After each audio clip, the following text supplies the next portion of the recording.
All right, gamers, welcome to the tips and tricks for the Soul Master. From here, I'm going to be teaching you guys how to do beginner level stuff, intermediate into expert level things that the Soul Master is capable of doing. And there may be more that I'm unaware about. If there is, I'll make future videos about it. And if you guys know anything that I didn't cover in this video, let me know in the comments or just direct message me, whatever suits you. Now, the first trick that we are going to be covering is dashing through enemies. I talked a little bit about this in my previous video, but was a little too jokingly about it, so you guys probably didn't get the message very well, which is my fault. But you're actually able to use your dash to get through enemies. Now, you can't actually use your dash because your dash doesn't go through enemies. So this can lead to you getting trapped in sticky situations, which are really bad. So there is a way around this. And it's not that hard to do. And in fact, you've probably figured it out yourself. But regardless, I'm going to be showing you guys anyway. So let's say that you're moving up in a dungeon and there's a large pack of mobs just blocking, making a wall. And you can't get past them at all. But your team's on the other side and they've left you. There's a neat trick you can do with your dash that allows you to get through enemies. Now, it's going to include your dodge mechanic. And if you know what I'm talking about, it's the skill that everyone has. It's on a 12-second or 13-second cooldown, and it can go through enemies. And here's what it would look like. So all you do is dash, and then dodge, and then dash. And that's going to cover just enough distance for you to not get hit by enemies and take damage, so you don't have to waste any health potions, and you'll be able to outrun them. Now, let's say you are a ways behind and you need to catch up to your teammates. You can use 2 dashes instead of just 1, and then dodge, and then dash again, which would look like this. Dash, dash, dodge through the enemies, and then dash one more time. Now, this does give you enough energy to be able to do something like Force Unleash, or not Force Unleash, but Force Strike behind you in case the enemies try to attack you. You can cast ability, like you can cast abilities backwards after doing it. You can even dash, dodge, cast an ability, and then dash again. You should have plenty of time to be able to dash out of danger with this trick. So just to show you one more time what it looks like, you're going to dash, dash, dodge, dash. And as you see there, you can then force strike or whatever you want to. Now for the second trick. This one is what I'd like to call just empowered auto attacks. You may have seen this just by accidentally doing it. You may have seen someone else do it and wondered how they did it. It's the blue attack that you get after doing your 5 basic left mouse or right mouse button attacks. Now, the normal version of this attack will look as so. This is just the normal version where you cast, I think it's, 4 more light beams? 1, 2, 3, 4, 5. You do 5 more. You do five normal light beams that are slightly increased damage. Now, this is what I'm talking about. That's the empowered version of your auto attacks. Now, the way to do this is very simple. All you have to do is do your 5 auto attacks, wait a moment, and as you can see just there's a blue line that occurs around you. You're going to time it so that when the light is about to turn blue, or as it turns blue, you're going to then do your left click. And as you can see, this isn't like crits, or this isn't like some magic. You can do this multiple times on end without failure. So just one more time, you're going to do your 5 auto attacks, wait, and then do your final auto attacks. Now, you do have to click the left mouse button when the blue ring appears. It is not going to be there forever, so it's going to take a little bit of getting used to. It's not that hard to do. In fact, it's fairly simple, I'd say. For the third trick for the Soul Master, this is called staggering, or Saiyan Staggering. Now, I talked a little bit about this in my previous video. but I didn't go very in depth. In fact, this mechanic could warrant its own video entirely because there's so much depth to it and there's so much to talk about, including how much damage you can output over a given time, what the percentage of damage you're getting out of is, and, you know, blah, blah, whatever garbage shit. Now, I'm going to be showing you guys exactly what it looks like and the reason it's so much more powerful than just using your 3 or rushing to your level 3 Saiyan immediately. Now, I do speed this video up by 500 times, so I'm going to talk a little bit about this before showing you. Now, this can really benefit you in the damage numbers. Over a 2-minute and 30-second duration, you can get up to 10,000 damage or more damage than if you were to just do a non-stagger rotation where you just rush into your level 3 rather than staggering each of the levels out. And it's going to look a little something like this. The first level for Saiyan lasts 1 minute and 30 seconds, so it's a lot of low damage numbers that you're going to have in the beginning, but it's going to ramp up in the long term. You're not going to see big numbers immediately, but if you were to pan it out, you would see a lot of numbers. So we're going to sit at 4, 3, 2, 1, and right here is where at 1 second, immediately at 1 second is where you would activate your level 2. You can do it at 0.9, but do not do it any lower than 0.9. The animation for your like going into another level is fairly long. I think it's around 0.6 seconds. So you can actually end up losing your Saiyan form completely trying to maximize the absolute most amount of time you can get out of. I mean, if you can do it and you've mastered it, great. But if you're new to it and you're just trying it out, wait till it's at 1 second, then hit the button.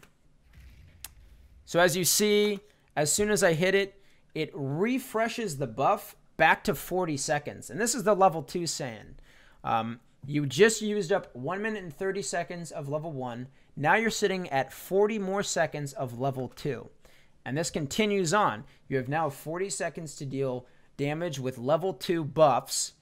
And now you're sitting at 5, 4, 3, 2, 1. Again, this is where you'd want to use your level 3. Right there. And now we're back to 20 more seconds. And now we have level 3 form. So now we have 3rd level's worth of damage to dish out. That's a lot of damage compared to just activating your normal 3 levels and then sitting it out. You're losing so much damage doing this. And I hope you guys will start. I hope to see more people doing this instead of just rushing into their 3rd level. It's so much stronger.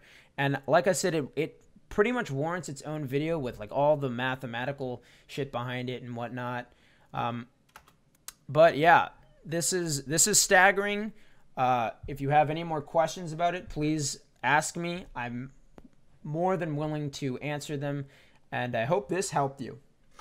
Time for trick number 4. This is called spell queuing. Now, I'm sure a lot of classes have this, but it's especially strong on the Soul Master because of how many channels and long animation skills we have. Essentially what this does is when you cast an ability, you don't have to wait until the full animation goes through before using another ability. You can actually queue it so that as soon as the animation ends for your current ability, it'll instantly do the next ability. And it looks a little something like this. So what I do is I use Forced Unleash because it is such a low animation tick rate. So then I can use Force Bullet immediately after. So these are what the 2 animations look like. When you do your Force Unleash, you do a stomp. You can't do the Q during the stomp. You can't do it before.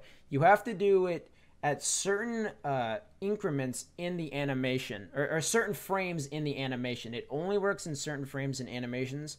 So you have to kind of play around with each ability, trying to find out at which frame of the ability you can cue your next ability. So this is what spell queuing looks like in action. As soon as I use Force Unleash and my foot hits the ground, I immediately use Force Bullet, as you can see right now. There's very low cast time. There's very low animation delay between the two abilities. It's pretty immediate. It's not completely immediate, but it's almost there. Now this can work with other abilities too, including Spiral Strike, which you'll see right here. You can do Spiral Strike into your Energy Strike immediately. Here is what a perfect execution of what spell queuing looks like. So I use Force Unleashed immediately into Tempest Ray, which then you can immediately transfer into Infernal Beam. It's fairly tricky getting used to this and trying to figure out every single individual ability's tick frame, the frame at which you're able to spell queue or queue spells. It takes a bit of mastering. I'd say this is definitely an expert technique rather than an intermediate or beginner. But the better you become at it, the more frequently you'll be able to use skills. And I definitely think that this will be much more advantageous in PvP. Last, but certainly not least, definitely one of the hardest things to master and perfect is what is known as animation canceling. You can animation cancel an abundance of different skills in your kit with Soul Master, including channels, just normal abilities. There's a whole range of different things that you can cancel with, which will be advantageous in PvP and as well as in PvE. Now, what that would essentially look like, and what it essentially looks like, is what I'm about to show you. This is where you cast an ability and then cancel it mid-animation using some sort of movement ability. You're able to do this when casting channels and using your dash. It works very well with dash. Almost any ability can be canceled or using your dodge. Sorry, not your dash, your dodge. There are certain abilities and certain attacks that can be canceled with your dash. Again, I'm sorry, I haven't slept. This is a very, very hard technique to master and perfect. But if you can, then this will definitely set you in a whole different arena from other Soul Masters as well as just players in general. You can do this with, as you see me doing with Energy Strike, casting it mid-animation, you can dash away. It sort of works on low cooldown ability or low casting animation abilities like Force Strike. It works fairly well with Spiral Strike, although you have to use it in the middle. Some abilities are a little bit wonky. Again, it takes practice, getting used to everything and knowing where things are. But you can use this in PvP to fake abilities, make someone think you're doing something when you're not. It's a very, very, very strategic mechanic, and like I said, very advantageous. Though I cannot stress enough, it is very hard to master, because not only do you have to use it at the right time, you need to know when to use it, because you're essentially wasting damage, because your ability does go on cooldown. You're not faking out the ability. It does go on cooldown, so you are wasting potential damage. So you need to really know what you're doing when doing this. This isn't for just mere fucking about. This is for definitely high-level plays. But it's something I've thought I should share with you. It's something that I discovered when playing, and I thought you'd like to see it as well. Well, that pretty much wraps up everything there is to talk about for this guide. I hope you guys found it helpful in some sort of way. If you did, make sure to drop that like. I need to feed my starving family. Make sure to subscribe. And if you have any questions or would like to come hang out and chat, you can come to my stream at www.twitch.tv/devildice. The links to everything will be in the description, as well as timestamps and whatnot. Thank you so much again for watching. Take care. Have a fantastic rest of your motherfucking Tuesday. And I will see all of you next time. Peace.